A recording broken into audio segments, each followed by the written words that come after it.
बिक्री चाहिए। ये डीजल और महंगा कर दो, ये इनकम टैक्स लगा दो, परचेजिंग पावर बहाल करवा दो।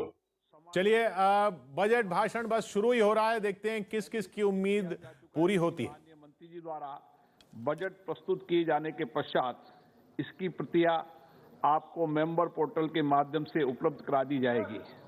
आपको यह भी सूचित किया जाता है कि माननीय वित्त मंत्री जी के बजट भाषण की प्रतियां हार्ड कॉपी के रूप में उपलब्ध कराई जाएगी। अतः बजट प्रस्तुत हो जाने के पश्चात सदस्य कृपया बजट भाषण की अपनी अपनी प्रति प्रकाशन फलक से ले सकते हैं। आइटम नंबर 1, माननीय मंत्री महोदय Shrimati Nirmala Sitharaman ji.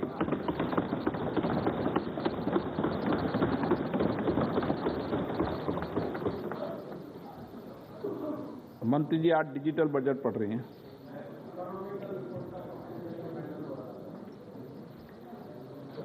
Honorable Speaker,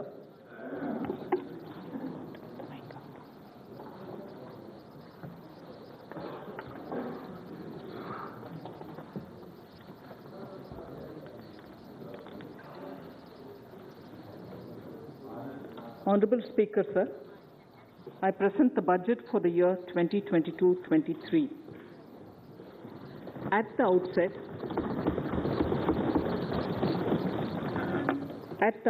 sir, I want to take a moment to express my empathy for those who had to bear adverse health and economic effects of the pandemic. The overall sharp rebound and recovery of the economy is reflective of our country's strong resilience. India's economic growth in the current year is estimated to be 9.2%, highest among all large economies. I recognize we are in the midst of an Omicron wave with high incidence but milder symptoms. Further, the speed and coverage of our vaccination campaign has helped greatly. With an accelerated improvement of health infrastructure in the past 2 years, we are in a strong position to withstand challenges. I am confident that with Sabka Prayas, we will continue our journey with strong growth. Honorable Speaker, we are marking Azadi Ka Amrit Mahotsav and have entered into Amrit Kal, the 25-year-long lead up to India at 100. Honorable Prime Minister in his Independence Day address had set out the vision for India at 100. By achieving certain goals during Amrit Kal, our government aims to attain this vision. They are complementing the macroeconomic level growth focus with a microeconomic level all-inclusive welfare focus, promoting digital economy and fintech, technology-enabled development, energy transition, and climate action, and relying on virtuous cycles starting from private investment with public capital investment, helping to crowd in private investment. Since 2014, our government's focus has been on empowerment of citizens, especially the poor and the marginalized. Measures have included programs that have provided housing, electricity, cooking gas, and access to water. We also have programs for ensuring financial inclusion and direct benefit transfers. We are committed to strengthening the abilities of the poor to tap all opportunities. Our government constantly strives to provide the necessary ecosystem for the middle classes, a vast and wide section which is populated across various middle-income brackets, to make use of the opportunities they so desire. This budget seeks to lay the foundation and give a blueprint to steer the economy over Amrit Kal of the next 25 years, from India at 75 to India at 100. It continues to build on the vision drawn in the budget of 21-22. Its fundamental tenets, which included transparency of financial statement and fiscal position, reflect the government's intent, strengths, and challenges. This continues to guide us. The initiatives of the last year's budget have seen significant progress and have been provided with adequate allocations in this budget as well. The strengthening of health infrastructure, speedy implementation of the vaccination program, and the nationwide resilient response to the current wave of the pandemic are evident for all. The productivity-linked incentive in 14 sectors for achieving the vision of Atmanirbhar Bharat has received excellent response, with potential to create 60 lakh new jobs and an additional production of 30 lakh crore during next 5 years. Towards implementation of the new public sector enterprise policy, the strategic transfer of ownership of Air India has been completed. The strategic partner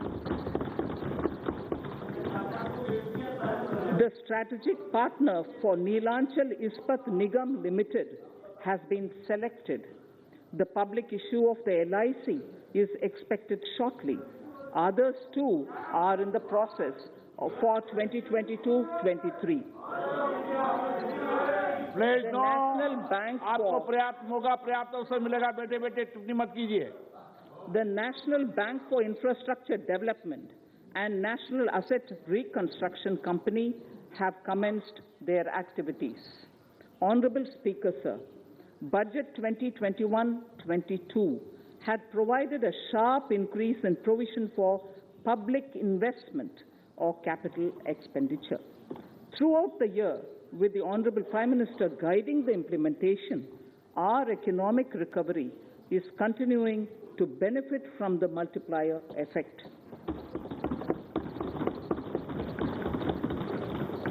This budget continues to provide impetus for growth. It lays a parallel track of 1. A blueprint for the Amrit Kal, which is futuristic and inclusive. This will directly benefit our youth, women, farmers, the scheduled castes, and the scheduled tribes. And number 2, big public investment. Number 2, big public investment for modern infrastructure, readying for India at 100. This shall be guided by PM Gati Shakti and be benefited by the synergy of multimodal approach. Moving forward on this parallel track, we lay the following 4 priorities: PM Gati Shakti, inclusive development, productivity enhancement and investment, sunrise opportunities, energy transition, and climate action, and 4, financing of investments.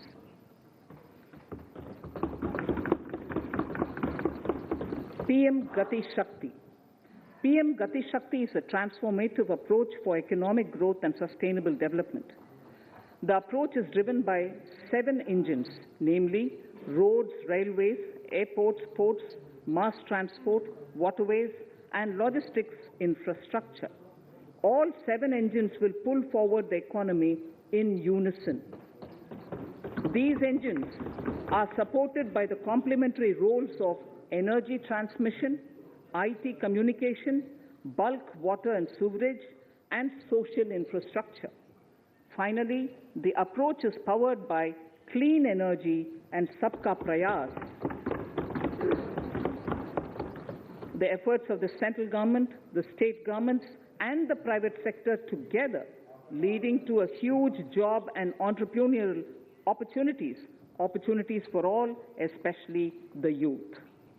PM Gati Shakti Master Plan, National Master Plan.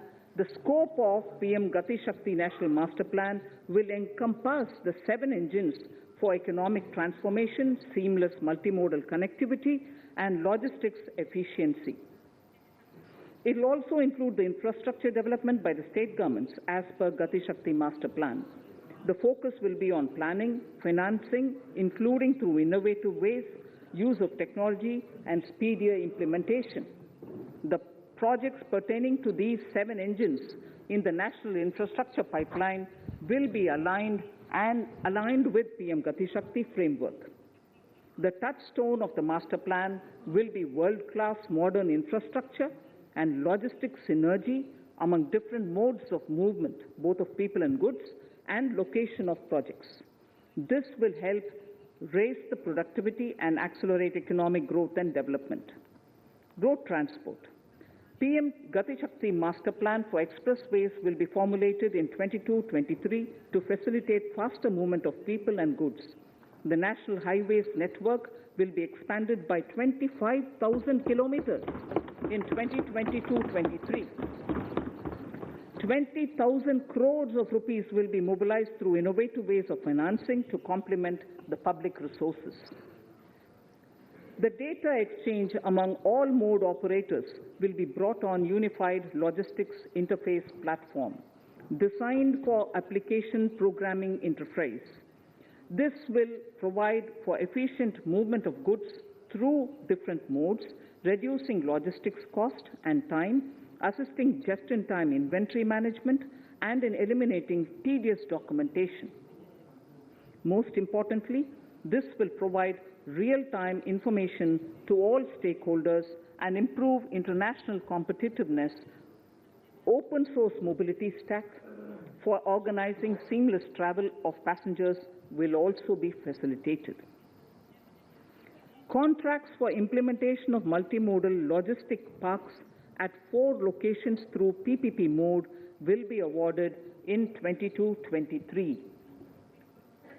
Railways will develop new products and efficient logistics services for small farmers and small and medium enterprises, besides taking the lead in integration of postal and railways network to provide seamless solutions for movement of parcels. One station, one product concept will be popularized to help local businesses and supply chains. As a part of Atmanirbhar Bharat, 2,000 kilometers of network will be brought under Kavach, the indigenous world-class technology for safety and capacity augmentation in 2022-23. 400 new generation Vande Bharat trains will better energy efficiency and passenger riding experience will be developed and manufactured during the next 3 years. 100 PM Gati Shakti cargo terminals for multimodal logistics facilities will be developed during the next 3 years. Innovative ways of financing and faster implementation will be encouraged for building metro systems of appropriate type at scale. Multimodal connectivity between mass urban transport and railway stations will be facilitated on priority. Design of metro systems, including civil structures, will be reoriented and standardized for Indian conditions and needs. Parvat Mala. As a preferred ecologically sustainable alternative to conventional roads in difficult hilly areas, National Ropeways Development Program will be taken up on PPP mode. The aim is to improve connectivity and convenience for commuters, besides promoting tourism. This may also cover congested urban areas where conventional mass transit system is not feasible. Contracts for 8 such ropeway projects for a length of 60 kilometers will be awarded in 22-23. With technical support from the Capacity Building Commission, central ministries, state governments, and their infra agencies will have their skills upgraded. This will ramp up capacity in planning, design, financing, including innovative ways, and implementation management of the PM Gati Shakti infrastructure projects. Inclusive development, our second priority. Agriculture. The procurement of wheat in Rabi 21-22 and the estimated procurement of paddy in Kharif 21-22 will cover 1,208 lakh metric tons of wheat and paddy from 163 lakh farmers and 2.37 lakh crores will be the direct payment of MSP value to their accounts. Chemical-free natural farming will be promoted throughout the country with a focus on farmers' lands in 5-kilometer wide corridors along the river Ganga at the first stage. 2023 has been announced as the International Year of Millets. Support will be provided for post-harvest value addition, enhancing domestic consumption, and for branding millet products nationally and internationally. To reduce our dependence on import of oil seeds, a rationalized and comprehensive scheme to increase domestic production of oil seeds will be implemented. For delivery of digital and high-tech services to farmers with involvement of public sector research and extension institutions, along with private agri-tech players and stakeholders of agri-value chains, a scheme in PPP mode will be launched.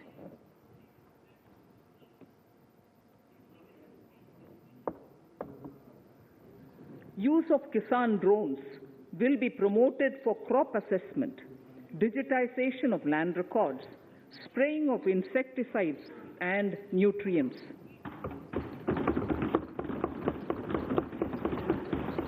States will be encouraged to revise syllabi of agricultural universities to meet the needs of natural, zero budget, and organic farming, modern day agriculture, value addition, and management. A fund with blended capital raised under the co-investment model will be facilitated through the NABARD. This is to finance startups for agriculture and rural enterprise relevant for farm produce value chain. The activities of these startups will include inter alia, support for FPOs, machinery for farmers on rental basis at farm level, and technology including IT-based support. The implementation of the Ken-Betwa link project at an estimated cost of 44,605 crores will be taken up. This is aimed at providing irrigation benefits to 9.0 lakh hectare of farmers' lands, drinking water supply to 62 lakh people, 103 megawatt of hydro, 27 megawatt of solar power, allocations of 4,300 crores of rupees in the RE 21-22 and 1,400 crores of rupees in 22-23 have been made for this project. Honorable Speaker, sir, draft DPRs for 5 river links, namely Daman-Ganga Pinjal, Par-Tapi Narmada, Godavari Krishna, Krishna Pennar, and Pennar Kaveri have been finalized. Once a consensus is reached among the beneficiary states, the Centre will provide support for their implementation. For farmers to adopt suitable varieties of fruits and vegetables and to use appropriate production and harvesting techniques, our government will provide a comprehensive package with participation of state governments. MSMEs, Udyam, eShram, NCS, and ASEEM portals will be interlinked. Their scope will be widened. They will now perform as portals with live organic databases, providing G2C, B2C, and B2B services. These services will relate to credit facilitation, skilling, and recruitment with an aim to further formalize the economy and enhance entrepreneurial opportunities for all. Emergency Credit Line Guarantee Scheme has provided the much-needed additional credit to more than 130 lakh MSMEs. This has helped them mitigate the adverse impact of the pandemic. The hospitality and related services, especially those by micro and small enterprises, are yet to regain their pre-pandemic level of business. Considering these aspects, the ECLGS will be extended up to March 2023, and its guarantee cover will be expanded by 50,000 crores of rupees to total cover of 5 lakh crores.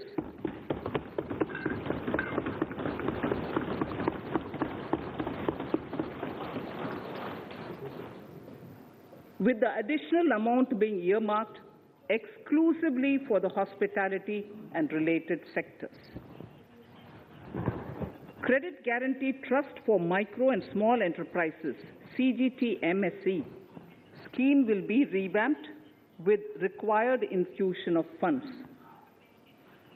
This will facilitate additional credit of 2 lakh crore for micro and small enterprises and expand employment opportunities.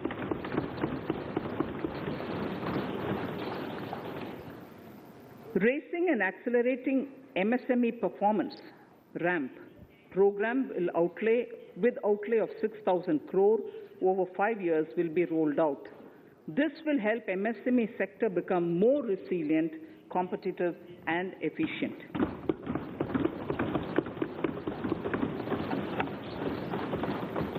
Skilling programs and partnership with the industry will be reoriented to promote continuous skilling avenues, sustainability and employability. The National Skill Qualification Framework will be aligned with dynamic industry needs. Digital ecosystem for skilling and livelihood, the Desh Stack e-portal, will be launched. This aims to empower citizens to skill, reskill or upskill through online training. It will also provide API-based trusted skill credentials, payment and discovery layers to find relevant jobs and entrepreneurial opportunities. Startups will be promoted to facilitate Drone Shakti through varied applications and for drone as a service.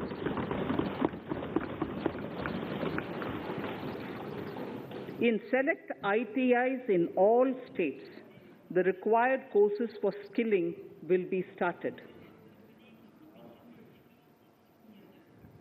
Due to the pandemic-induced closure of schools, our children, particularly in the rural areas and those from scheduled castes and scheduled tribes and other weaker sections, have lost almost 2 years of formal education. Mostly, these are children in government schools. We recognize the need to impart supplementary teaching and to build a resilient mechanism for education delivery. For this purpose, One Class, One TV channel program of PM E-Vidya will be expanded from 12 to 200 TV channels. This will enable all states to provide supplementary education in regional languages for classes 1 to 12.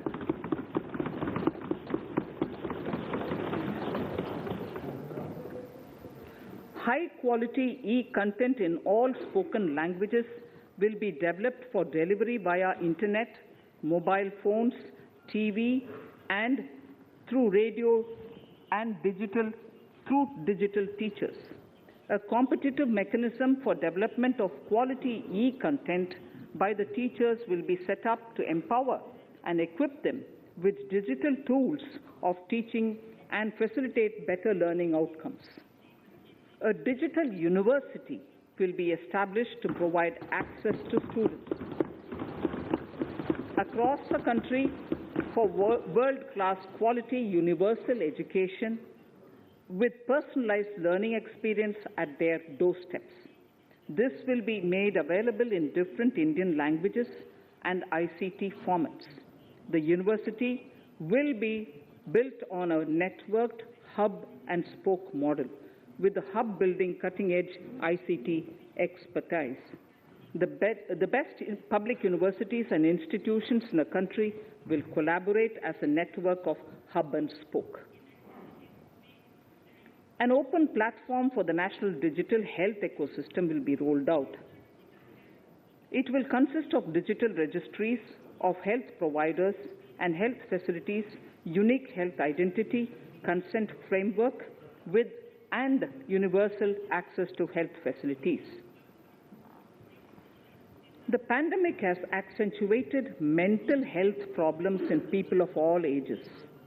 To better the access to quality mental health counseling and care services, a national tele-mental health program will be launched. This will include a network of 23 tele-mental health centers of excellence, with NIMHANS being the nodal center, and International Institute of Information Technology, Bangalore, IIIT Bangalore, providing technology support. Recognizing the importance of Nari Shakti as the harbinger of our bright future and for women-led development, during the Amrit Kal, our government has comprehensively revamped the schemes of the Ministry of Women and Child Development. Accordingly, 3 schemes, namely Mission Shakti, Mission Vatsalya, Saksham Anganwadi and Poshan 2.0 were launched recently to provide integrated benefits to women and children.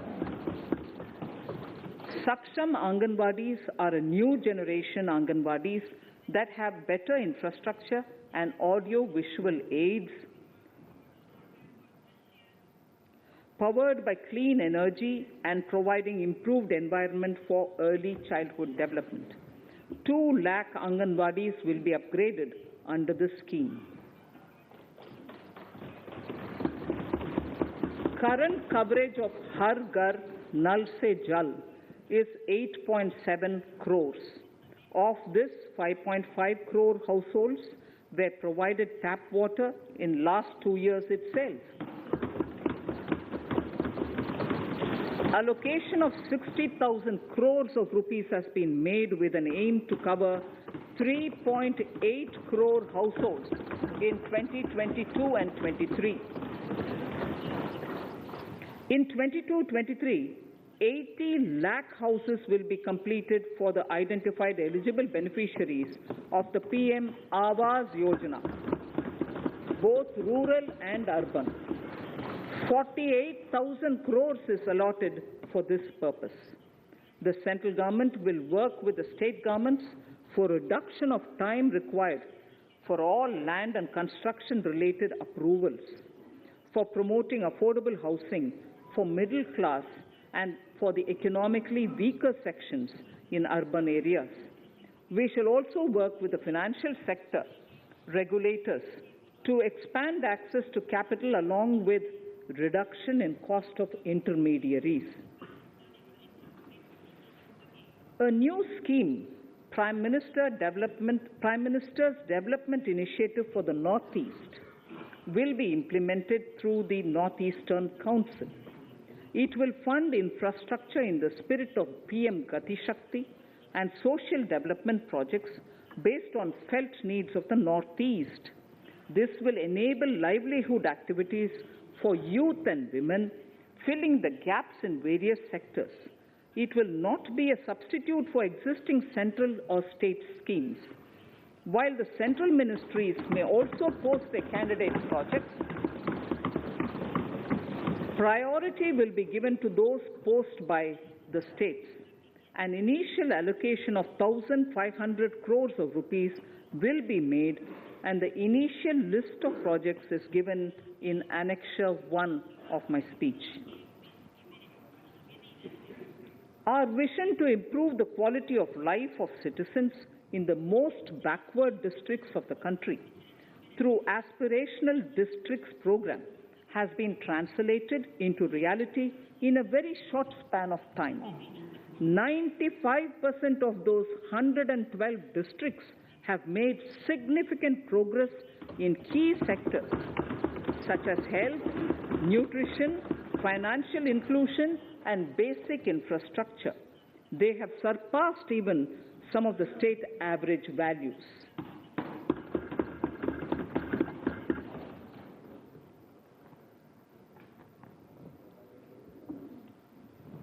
However, in those districts, some blocks continue to lag.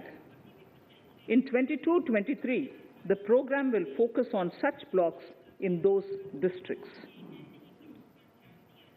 Border villages with sparse population, limited connectivity, and infrastructure often get left out from the development gains. Such villages on the northern border will be covered under a new Vibrant Villages program. The activities will include construction of village infrastructure, housing, tourist centers, road connectivity, provisioning of decentralized renewable energy, direct-to-home access for Doordarshan and educational channels, and support for their livelihood generation. Additional funding for these activities will be provided. Existing schemes will be converged. We will define their outcomes and monitor them on a constant basis. In 2022, 100% of 1.5 lakh post offices will come on the core banking system, enabling financial inclusion and access to accounts through net banking, mobile banking, ATMs, and also provide online transfer of funds between post office accounts and bank accounts. This will be helpful, especially for farmers and senior citizens in rural areas, enabling interoperability and financial inclusion. Honorable Speaker, sir, in recent years, digital banking, digital payments, and fintech innovations have grown at a rapid pace in the country. Government is continuously encouraging these sectors to ensure that the benefits of digital banking reach every nook and corner of the country in a consumer-friendly manner. Taking forward this agenda and to mark 75 years of our independence, it is proposed to set up 75 digital banking units in 75 districts of the country by scheduled commercial banks. The financial support for digital payment ecosystem announced in the previous budget will continue in 22-23 as well. This will encourage further adoption of digital payments. There will also be a focus to promote use of payment platforms that are economical and user-friendly. Sir, I move to the next priority. In recent years, over 25,000 compliances were reduced and nearly 1,500 union laws were repealed. This is the result of our government's strong commitment for minimum government and maximum governance.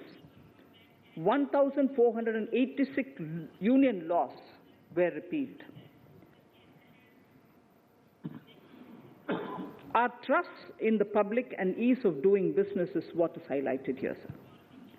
For the Amrit Kal, the next phase of ease of doing business 2.0 and ease of living will be launched. In our endeavor to improve productive efficiency of capital and human resources, we will follow the idea of trust-based governance. The new phase will be guided by an active involvement of the states, digitization of manual processes and interventions, integration of the central and state level systems through IT bridges, a single point access for all citizen-centric services, and standardization and removal of overlapping compliances. crowdsourcing of suggestions and ground-level assessment of the impact with active involvement of citizens and businesses will be encouraged. A single window portal, Parivesh, for all green clearances was launched in 2018. It has been instrumental in reducing the time required for approvals significantly. The scope of this portal will be expanded to provide information to the applicants based on location of units. Information about specific approvals will be provided. It will enable application for all 4 approvals through a single form and tracking of the process through Centralized Processing Center Green, CPC Green. E-passports. The issuance of e-passports using embedded chip and futuristic technology will be rolled out in 22-23 to enhance the convenience for the citizens in their overseas travel. By the time of India at 100, nearly half our population is likely to be living in urban areas. To prepare for this, orderly urban development is of critical importance. This will help realize the country's economic potential, including livelihood opportunities for the demographic dividend. For this, on the one hand, we need to nurture the megacities and their hinterlands to become current centers of economic growth.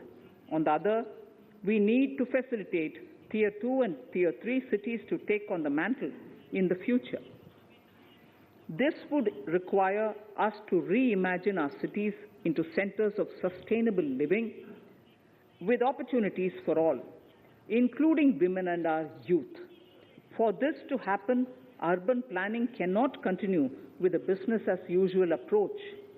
We plan to steer a paradigm change. A high-level committee of reputed urban planners, urban economists, and institutions will be formed to make recommendations on urban sector policies, capacity building, planning, implementation, and governance. For urban capacity building, support will be provided to the states.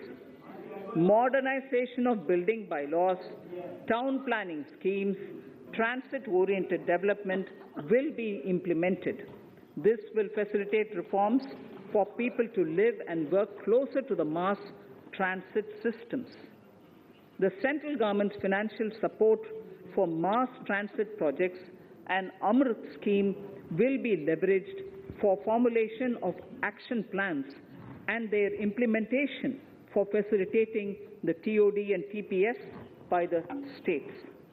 For developing India-specific knowledge in urban planning and design, and to deliver certified training in these areas, up to 5 existing academic institutions in different regions will be designated as centers of excellence. These centers will be provided endowment fund of 250 crore each. In addition, the AICTE will take the lead to improve syllabi, quality and access of urban planning courses in other institutions. We will promote a shift to use of public transport in urban areas.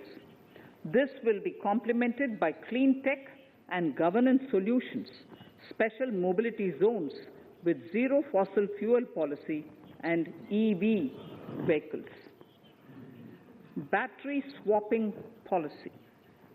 Considering the constraint of space in urban areas, for setting up charging stations at scale, a battery swapping policy will be brought out and interoperability standards will be formulated.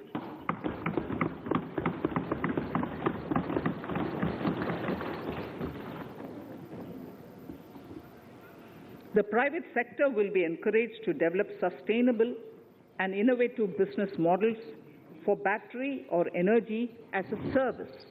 This will improve efficiency in the EV ecosystem. Efficient use of land resources is a strong imperative. States will be encouraged to adopt unique land parcel identification number to facilitate IT-based management of records. The facility for transliteration of land records across any of the Schedule 8 languages will also be rolled out. The adoption of linkage with National Generic Document Registration System (NGDRS) with the One Nation, One Registration software will be promoted as an option for uniform process of registration and anywhere registration of deeds and documents. Necessary amendments in the code IBC will be carried out to enhance the efficiency of the resolution process and facilitate cross-border insolvency resolution. Accelerated corporate exit. Several IT-based systems have been established for accelerated registration of new companies. Now the Center for Processing Accelerated Corporate Exit, CPACE, will process re-engineering, will be established to facilitate and speed up the voluntary winding up of these companies from the currently required 2 years to less than 6 months. Government procurement. Government rules have recently been modernized for the needs of Amritkal. The new rules have benefited from the inputs from various stakeholders. The modernized rules allow use of transparent quality criteria besides cost and evaluation of complex tenders. Provisions have been made for payment of 75% of running bills mandatorily within 10 days and for encouraging settlements of disputes through conciliation. As a further step to enhance transparency and to reduce delays in payments, a completely paperless, end-to-end online e-bill system will be launched for use by all central ministries for their procurements. The system will enable the suppliers and contractors to submit online their digitally signed bills and claims and track their status from anywhere. To reduce indirect cost for suppliers and work contractors, the use of surety bonds as a substitute for bank guarantee will be made acceptable in government procurements. Business such as gold imports may also find this useful. IRDAI, insurance regulator, has given the framework for issue of surety bonds by insurance companies. AVGC Promotion Task Force. The animation, visual effects, gaming, and comic, the AVGC sector, offers immense potential to employ youth. An AVGC Promotion Task Force with all stakeholders will be set up to recommend ways to realize this and build domestic capacity for serving our markets and the global demand. Telecom sector. Telecommunications in general and 5G technology in particular can enable growth and offer job opportunities. Required spectrum auctions will be conducted in 2022 to facilitate rollout of 5G mobile services within 2022-23 by private telecom providers. A scheme for design-led manufacturing will be launched to build a strong ecosystem for 5G as part of the production-linked incentive scheme. To enable affordable broadband and mobile service proliferation in rural and remote areas, 5% of annual collections under the Universal Service Obligation Fund will be allocated.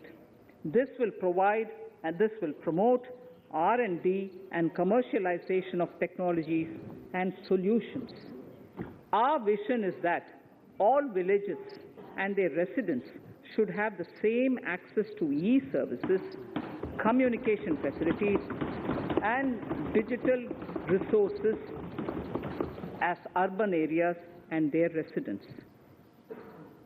The contracts for laying optical fiber in all villages, including remote areas, will be awarded under the BharatNet project through PPP in 22 and 23. Completion is expected in 2025. Measures will be taken to enable better and more efficient use of the optical fiber. Export promotion.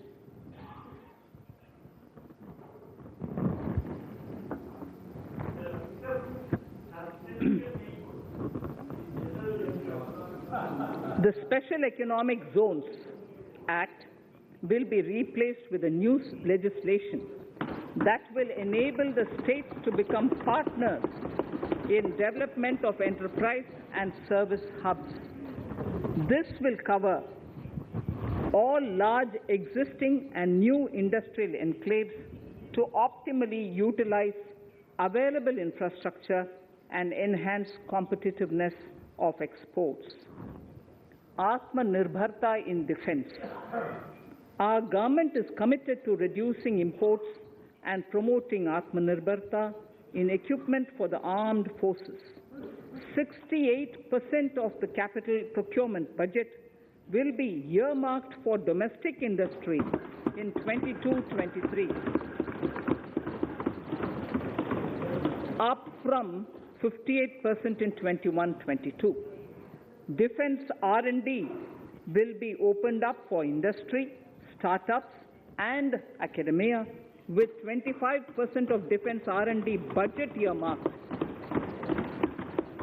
Private industry will be encouraged to take up design and development of military platforms and equipment in collaboration with DRDO and other organizations through SPV model.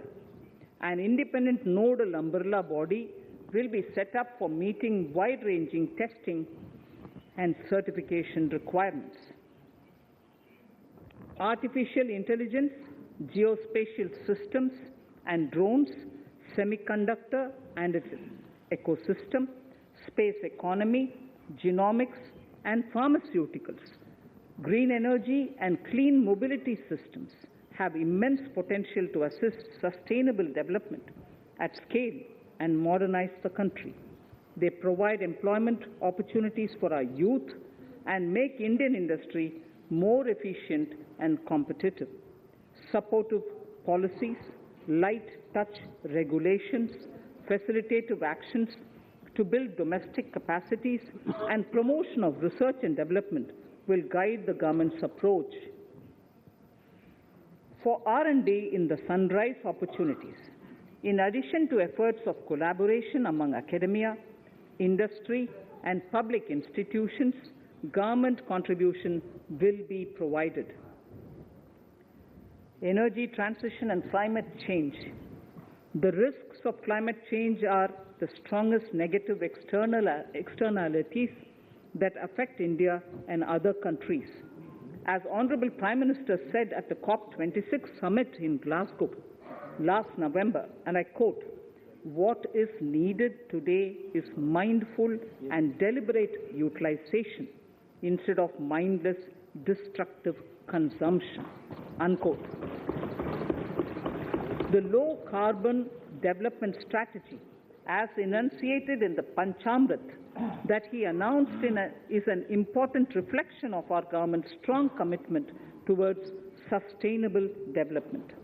The strategy opens up huge employment opportunities and will take the country on a sustainable development path. This budget proposes several near-term and long-term actions accordingly. Solar power.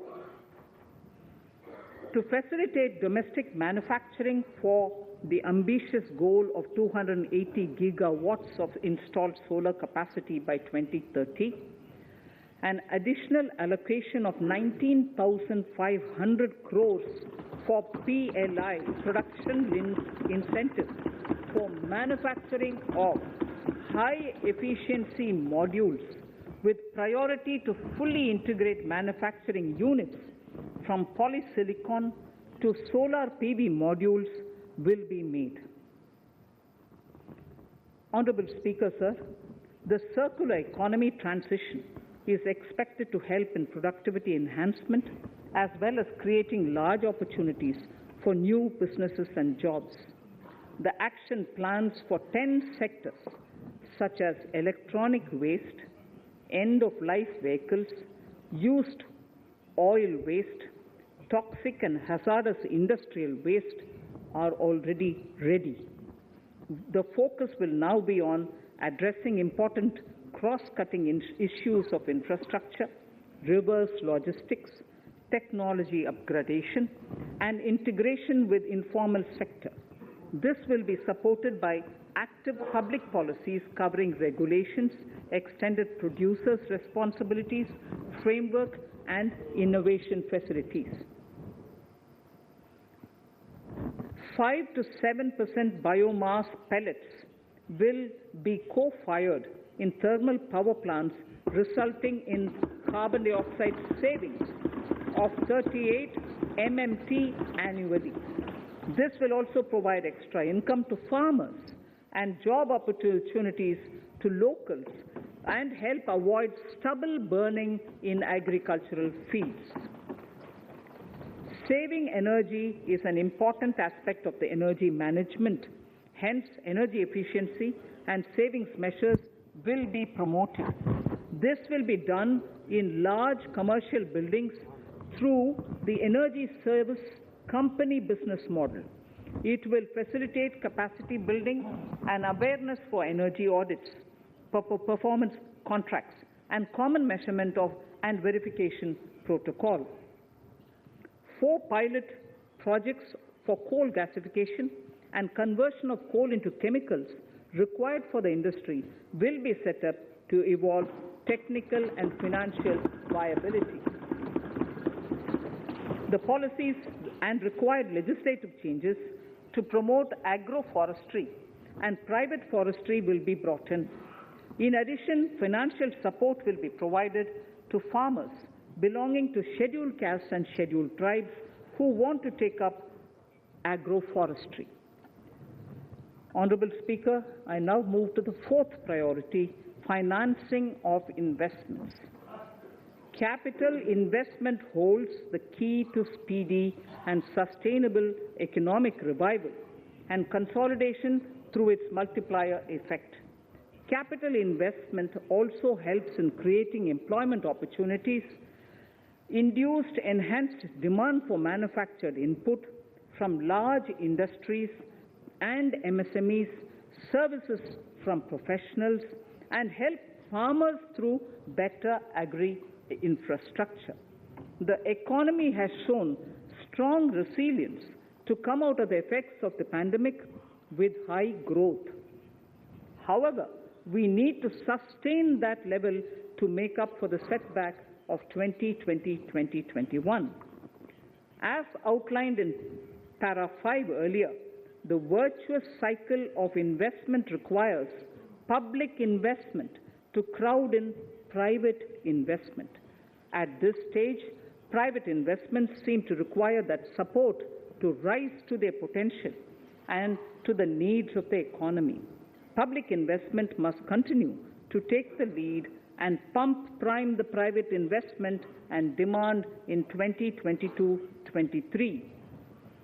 Considering the above imperative, the outlay for capital expenditure in the Union budget is once again being stepped up sharply by 35.4% from 5.54 lakh crore in the current year to 7.50 lakh crores in 22-23.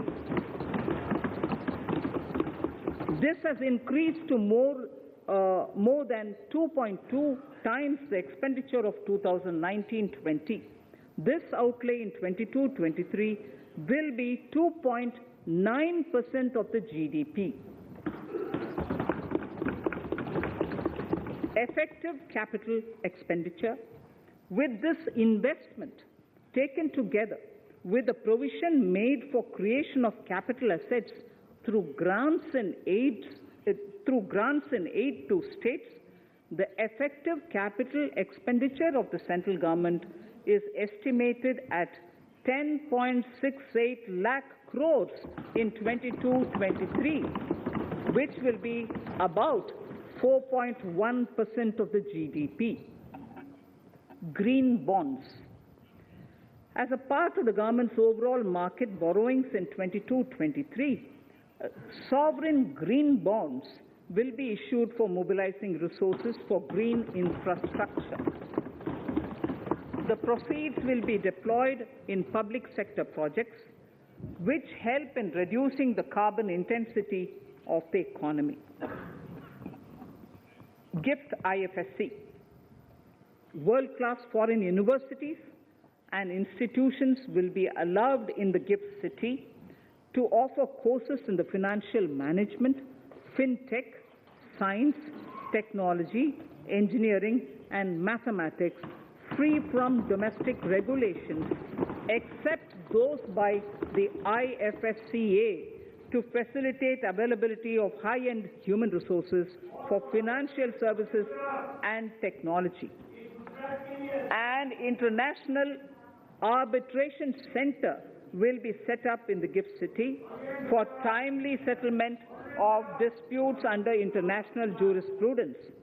Services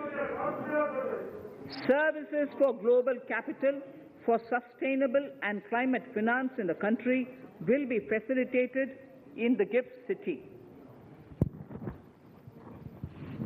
Infrastructure status. Data centers and energy storage systems, including dense charging infrastructure and grid-scale battery systems, will be included in the harmonized list of infrastructure. This will facilitate credit availability for digital infrastructure and clean energy storage. Venture capital and private equity invested more than 5.5 lakh crores last year, facilitating one of the largest startup growth system. Scaling up this investment requires a holistic examination of regulatory and other frictions. An expert committee will be set up to examine and suggest appropriate measures. Government-backed funds, NIIF and SIDBI, Fund of Funds, have provided scale capital, creating a multiplier effect. For encouraging important sunrise sectors such as climate action, deep tech, digital economy, pharma, and agri-tech, the government will promote these thematic funds for blended finance, with the government share being limited to 20% and the funds being managed by private fund managers.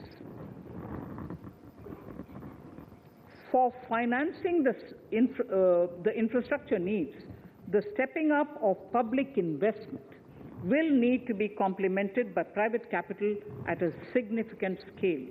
Measures will be taken to enhance financial viability of projects, including PPP, with technical and knowledge assistance from multilateral agencies.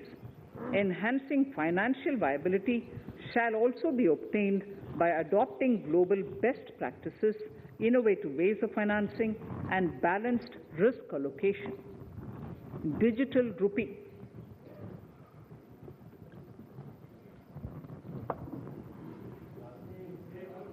Introduction of a central bank digital currency will give a big boost to digital economy.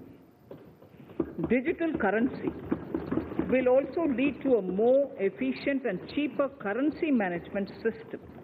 It is therefore proposed to introduce digital rupee using blockchain and other technologies to be issued by the Reserve Bank of India starting 2022 and 23.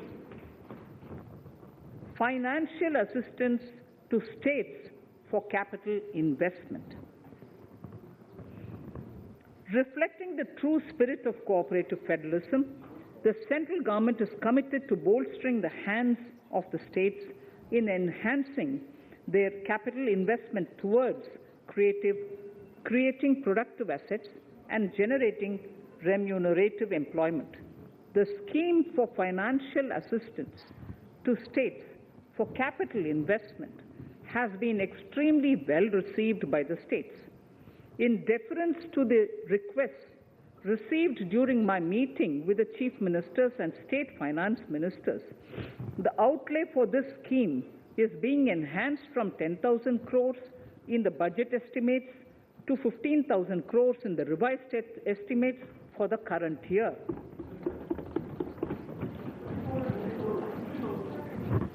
For 22-23,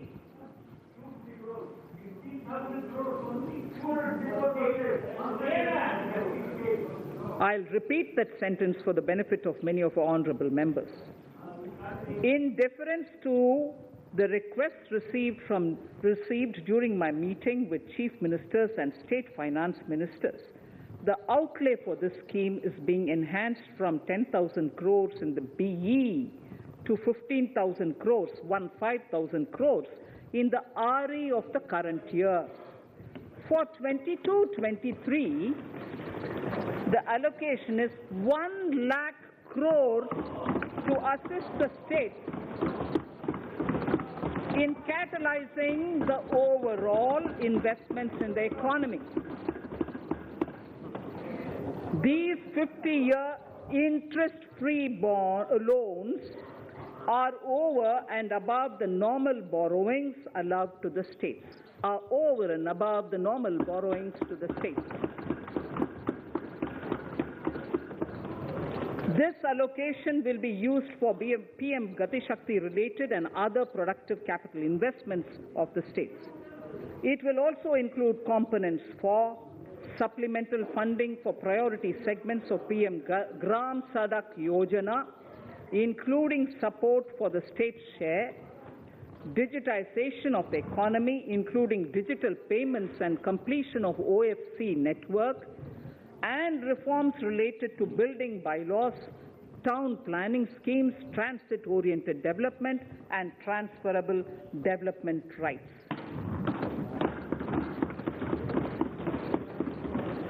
In 22-23, in accordance with the recommendations of the 15th Finance Commission, the states will be allowed a fiscal deficit of 4% of the GSDP, of which 0.5% will be tied to power sector reforms, for which the conditions have already been communicated in 21-22. Fiscal management. As against a total expenditure of 34.83 lakh crores of rupees projected in the BE 21-22, the revised estimate is 37.70 lakh crores. The revised estimate of capital expenditure is 6.3 lakh crores of rupees. This includes an amount of 51,971 crores towards settlement of outstanding guaranteed liabilities of Air India and its other sundry commitments. Coming to the budget estimates, Honorable Speaker, sir, the total expenditure in 22-23 is estimated at 39.45 lakh crores, while the total receipts other than borrowings are estimated at 22.84 lakh crores of rupees.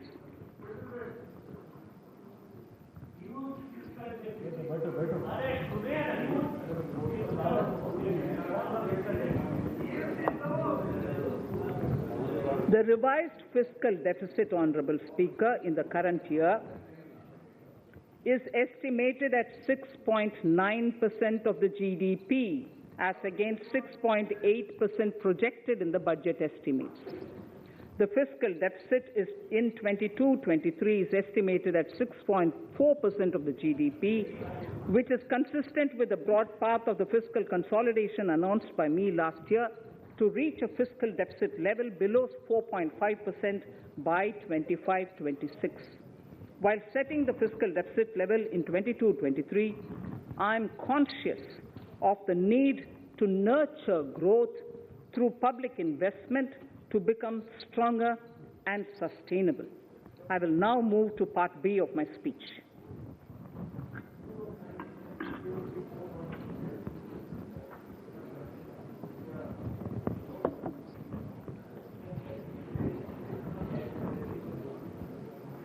Direct tax. Honorable Speaker, sir, I take this opportunity to thank all the taxpayers of our country who have contributed immensely and strengthened the hands of the government in helping their fellow citizens in this hour of need. So I have brought in a little verse from the Mahabharata.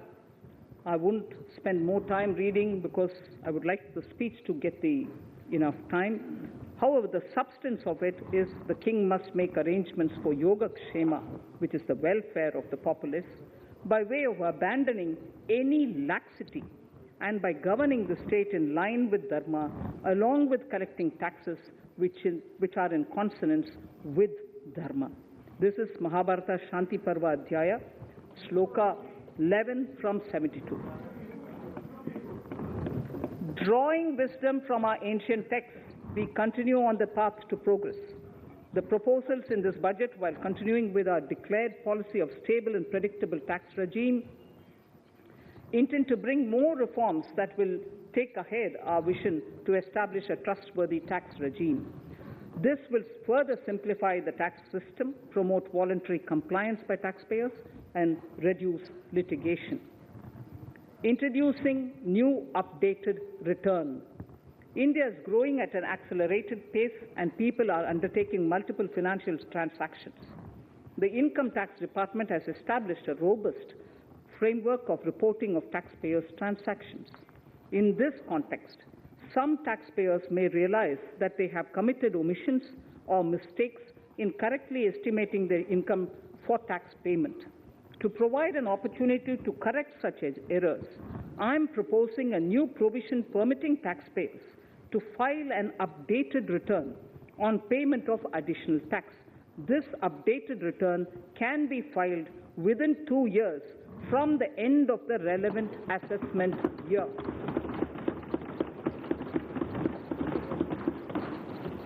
Honorable Speaker, sir, presently, if the department finds out that some income has been missed out by an assessee, it goes through a lengthy process of adjudication. Instead, with this proposal now, there will be a trust repost in the taxpayers that will enable the assessee herself to declare the income that she may have missed out earlier while filing her return. Full details of the proposal are given in the finance bill. It is an affirmative step in the direction of voluntary compliance.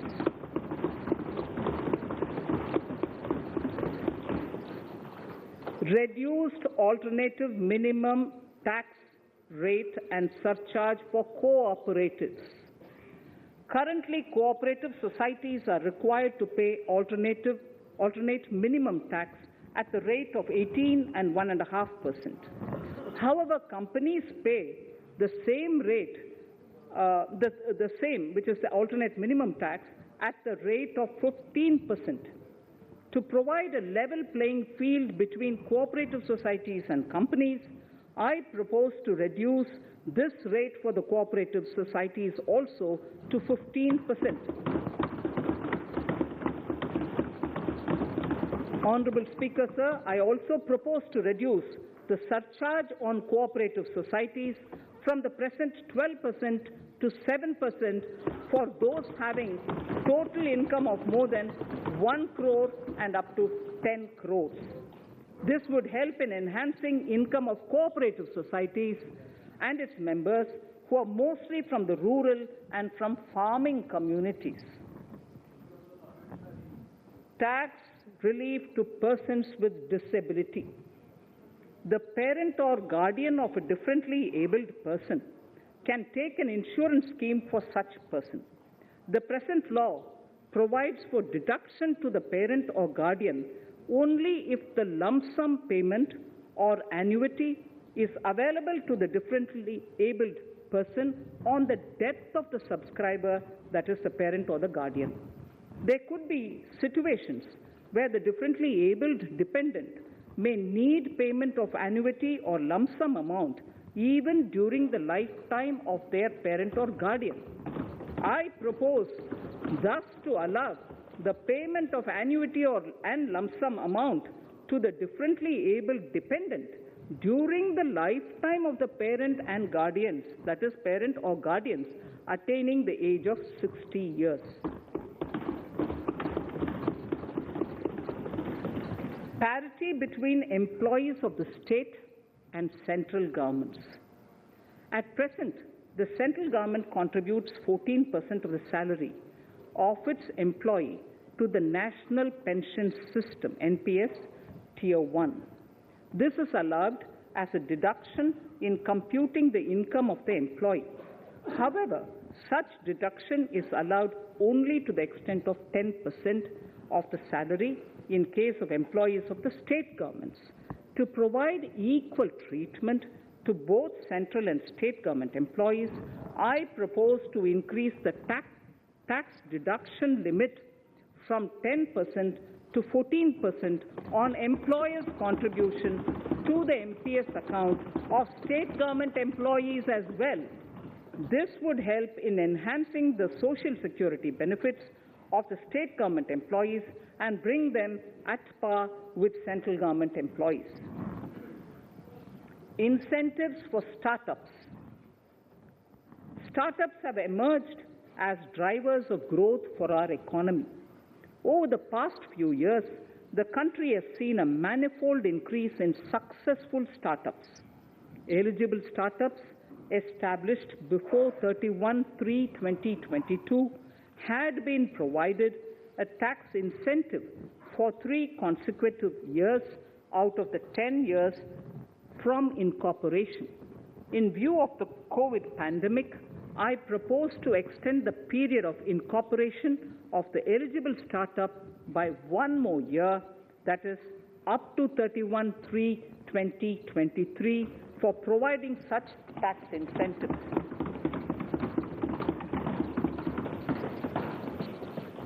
Incentives for newly incorporated manufacturing entities under concessional tax regime. In an effort to establish a global competitive business environment for certain domestic companies, a concessional tax regime of 15% was introduced by our government for newly incorporated domestic manufacturing companies. I propose to extend the last date for commencement of manufacturing or production under Section 115B(ab) by 1 more year, that is from 31st March 2023 to 31st March 2024.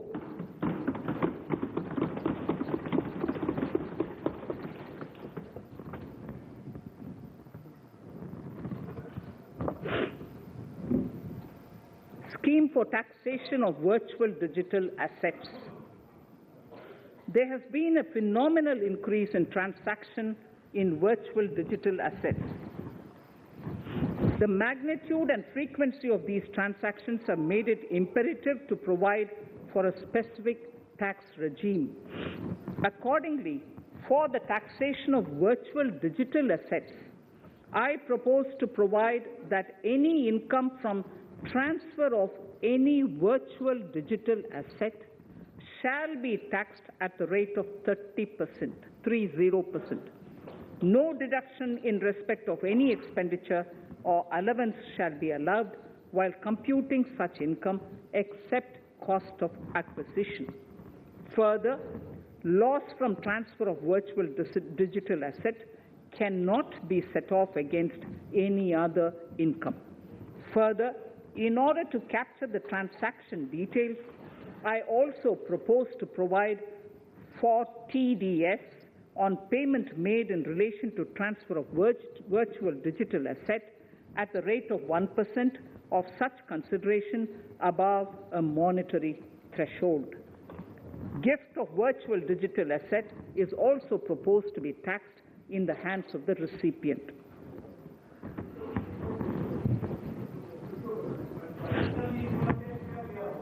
Litigation management to avoid repetitive appeals by the department. It has been observed that a lot of time and resources are consumed in filing of appeals which involve identical issues. Taking forward our policy of sound litigation management, I propose to provide that if a question of law in the case of an assessee is identical to a question of law which is pending in the appeal before a jurisdictional high court or Supreme Court, in any case, the filing of further appeal in the case of this assessee by the department shall be deferred till such a question of law is decided by the jurisdictional high court or the Supreme Court. This will greatly help in reducing the repeated litigation between taxpayer and the department. Taking forward our efforts to further promote the IFSC, I hereby propose to provide that income of a non-resident from offshore derivative instruments or over-the-counter derivatives issued by an offshore banking unit, income from royalty and interest on account of lease of ship, and income received from portfolio management services in IFSC shall be exempt from tax subject to specified conditions. Rationalization of surcharge. In the globalized business world, there are several work contracts whose terms and conditions mandatorily require formation of a consortium. The members in the consortium are generally companies. In such cases, the income of these AOPs has to suffer a graded surcharge up to 37%, which is a lot more than surcharge on the individual companies. Accordingly, I propose to cap the surcharge of these AOPs at 15%, 15%. Further, the long-term capital gains on listed equity shares, units, etc., are liable to maximum surcharge of 15%, while other long-term capital gains are subjected to a graded surcharge which goes up to 37%. I propose to cap the surcharge on long-term capital gains arising on transfer of any type of assets at 15%. This step will give a boost to startup community, and along with my proposal on the extended tax benefits to manufacturing companies and startups, reaffirms our commitment to Atmanirbhar Bharat. Clarification in relation to health and education cess as business expenditure. The income tax is not an allowable expenditure for computation of business income. This includes tax as well as surcharges. The health and education cess is imposed as an additional surcharge on the taxpayer for funding specific government welfare programs. However, some courts have allowed health and education cess as business expenditure, which is against the legislative intent. To reiterate the legislative intent, I propose to clarify that any surcharge or cess on income and profits is not allowable as business expenditure. Deterrence against tax evasion. Honorable Speaker, sir, presently there is ambiguity regarding set-off of brought forward loss against undisclosed income detected in search operations. It has been observed that in many cases where undisclosed income or suppression of sales, etc., is detected, payment of tax is avoided by setting off of losses. In order to bring certainty and to increase deterrence among tax evaders, I propose to provide that no set-off of any loss shall be allowed against undisclosed income detected during search and survey operations.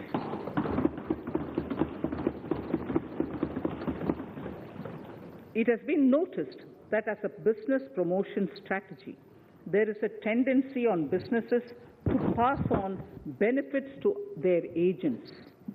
Such benefits are taxable in the hands of the agents. In order to track such transactions, I propose to provide for tax deduction by the person giving benefits if the aggregate value of such benefits exceeds 20,000 rupees during the financial year. A few other changes are being made, the details of which are there in the finance bill. Indirect taxes. So remarkable progress in GST. GST has been a landmark reform of independent India, showcasing the spirit of cooperative federalism. While aspirations were high, there were huge challenges too. These challenges were overcome deftly and painstakingly under the guidance and the oversight of the GST Council. We can now take pride in a fully IT-driven and progressive GST regime that has fulfilled the cherished dream of India as one market, one tax.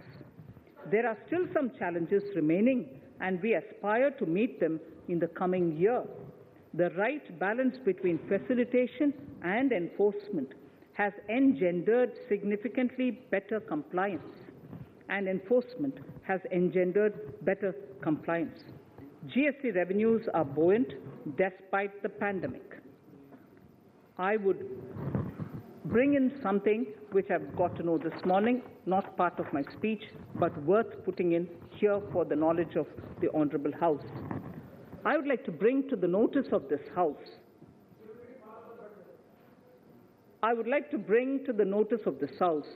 that the gross GST collections for the month of January 22 are rupees 1,40,986 crores, which is the highest since the inception of GST. This has been possible due to rapid economic growth, recovery, post-COVID,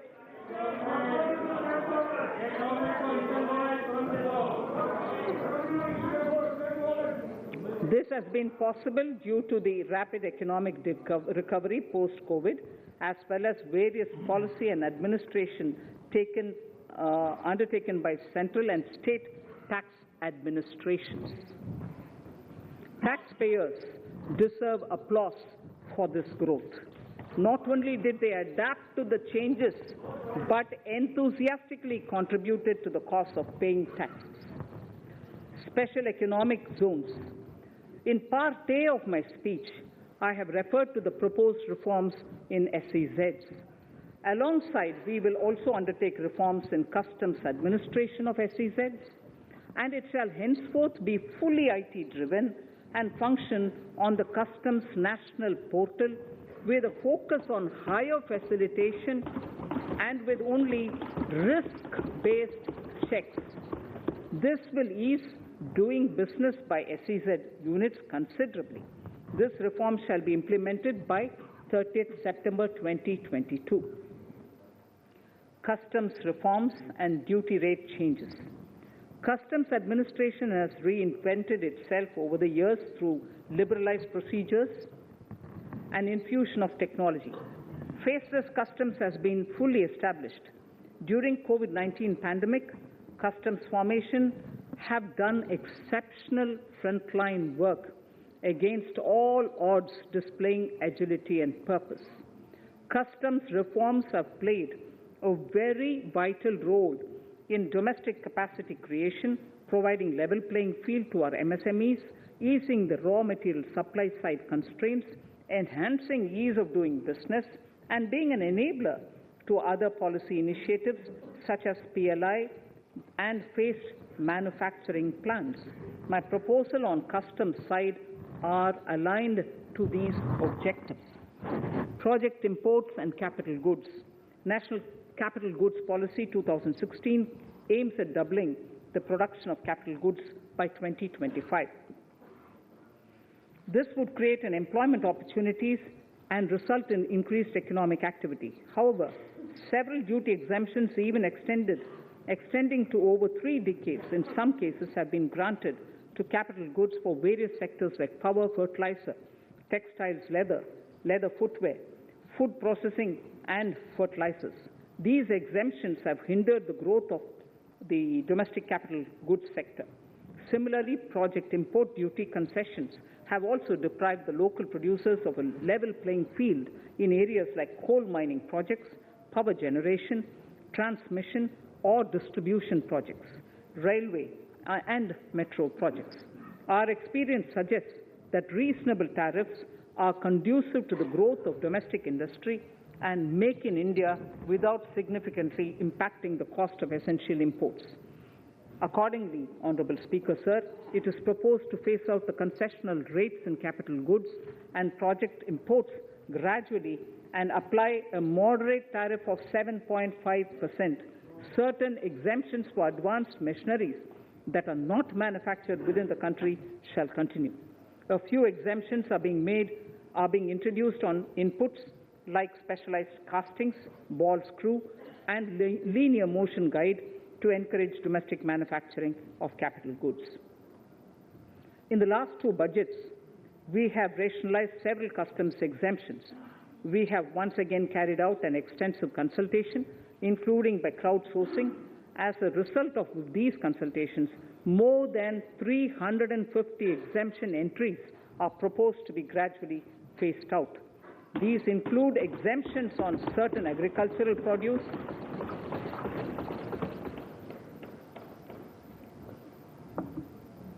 chemicals, fabrics, medical devices and drugs, and medicines for which sufficient domestic capacity exists.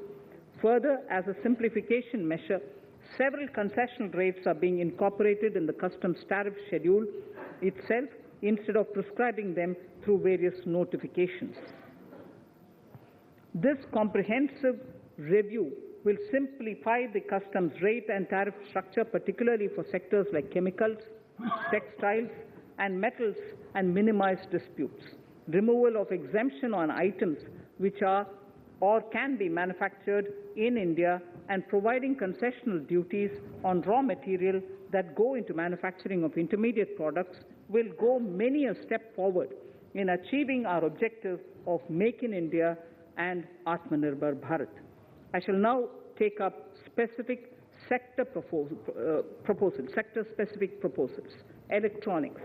Electronic manufacturing has been growing rapidly. Customs duty rates are being calibrated to provide a graded rate structure to facilitate domestic manufacturing of wearable devices, hearable devices, and electronic smart meters.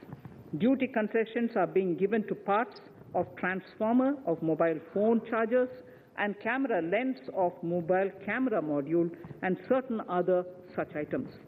This will enable domestic manufacturing of high-growth electronic items. Gems and jewelry. To give a boost to the gems and jewelry sector, customs duty on cut and polished diamonds and gemstones is being reduced to 5%. Simply sawn diamond would attract nil customs duty. To facilitate export of jewelry through e-commerce, a simplified regulatory framework shall be implemented by June this year to disincentivize import of undervalued imitation jewelry.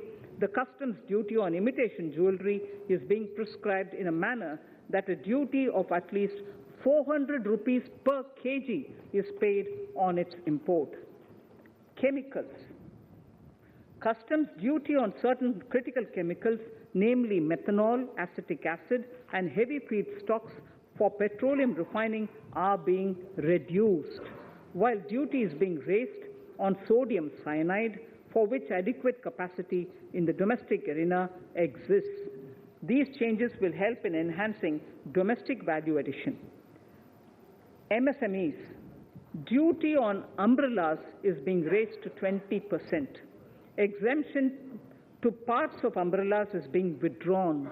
Exemption is also being rationalized on implements and tools for agricultural sector which are manufactured in India. Customs duty exemption given to steel scrap last year is being extended for another year to provide relief to MSME secondary steel producers. Certain anti-dumping and CVD on stainless steel and coated steel flat products, bars of alloy steel and high-speed steel are being revoked in larger public interest considering prevailing high prices of metals. To incentivize exports, exemptions are being provided on items such as embellishment, trimmings, fasteners, buttons, zipper, lining material, specified leather, furniture fittings, and packaging boxes that may be needed by bona fide exporters of handicrafts, textiles, leather garments, leather footwear, and other goods. Honorable Speaker, sir, duty is being reduced on certain inputs required for shrimp aquaculture so as to promote its exports. Tariff measure to encourage blending of fuel. Blending of fuel is a priority for this government. To encourage the efforts for blending of fuel, unblended fuel shall attract an additional differential excise duty of ₹2 per litre from first day of October 22. A few other changes are being made in duty rates, customs, tariff and customs law, the details of which are there in the finance bill. Mr. Speaker, sir, with these words, I commend the budget to this august House. Thank you. Item number 2, Srimati Nirmala Sitharaman ji.